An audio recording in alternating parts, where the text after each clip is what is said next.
Hi, I'm doing Paul McWhorter's Arduino Uno R4 lessons, and I'm up to lesson number 40, and Paul wanted us to control the brightness of an LED with a potentiometer and to use functions and to not use any global variables. Well, I decided to not use any global variables at all, which makes the program a bit of a challenge, I have to say. But to make up for this, I'm including at the end of this video a little program that I've written using the little heart-shaped blob of solder on the back of the Arduino Uno Wi-Fi. In fact, it's on the Minima as well. So that will be better than this, because you will not like this program. There, no variables, not even anything to say LED pin equals 6 or pot pin equals A2. So we come in, I just set up pin mode as output, one line in the void loop. So I read the potentiometer and I return the value from it, and then I put that into the conval bit, and then I put that into the right LED. Now, people who say that using functions makes your code look better, it doesn't. Now, that is dreadful. Dreadful, dreadful, dreadful. I just did it to show that you could, but not that you should. So I will upload this just to prove it works. Done compiling, done compiling, done uploading. Right, I'm using that LED and that potentiometer. So I turn that, it gets brighter, turn that, and it gets dimmer. So now I will show you a better program. Now hopefully this will be a bit more interesting. I normally have my Arduino in a case, which means I can't really see the back of it very well. But there's a tiny little heart-shaped blob of solder there, and I thought it was just decoration, and then I noticed it's actually wired in. So I had a look at the schematics, and it's actually called Love.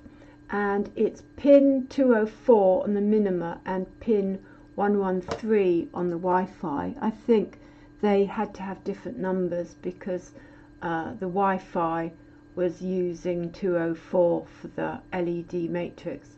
But it's connected to the Renesas chip and the capacitive touch sensing unit. So you can use it as a touch sensor.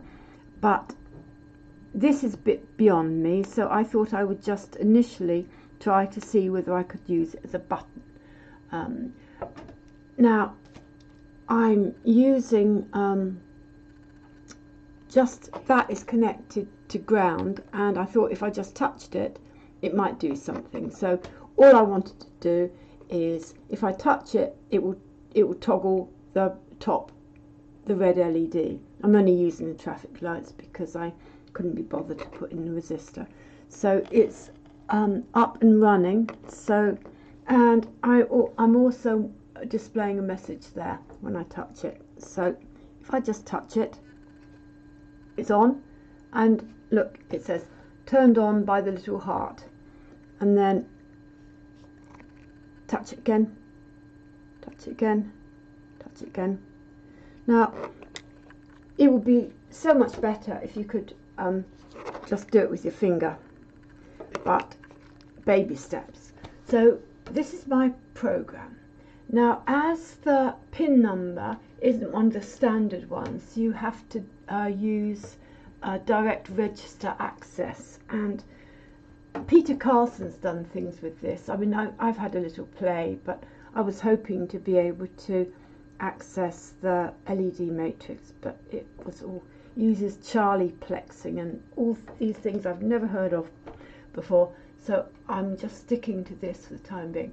Now, as the heart pin numbers are different, you need this if defined Arduino Wi-Fi blah blah.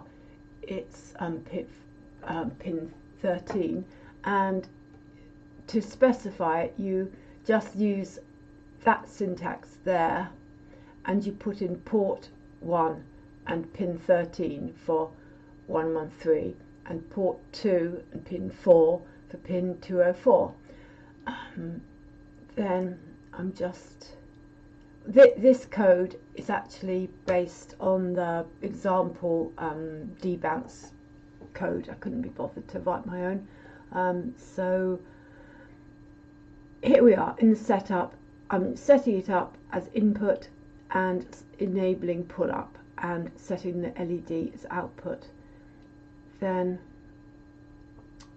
setting it to off, the LED is off, and right, all I do is I read from the heart pin sensor, and then that's all the debouncing thing, and if it's been touched I just toggle the pin and print turned, and then that's on or off depending, and that's all it does. And to be honest, that is about all I'm capable of. But there is a chappie, I will show you his page, called Delta G Robotics. His real name is David Caldwell, and he's got into this, and he's written a couple of libraries that you can do, and you can do everything with your finger. You need to put in a capacitor, and I don't think my capacitor was the right one. It was an electrolytic capacitor. I didn't have one of the right values, so I couldn't get it to work.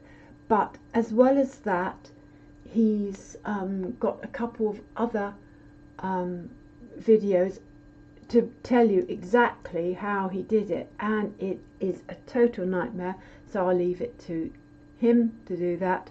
Hopefully someone will come along and write lots of nice stuff for it. But if you go in there and do a search on touch R4, there we are, he's got love button and R4 touch. So I just thought people might be interested.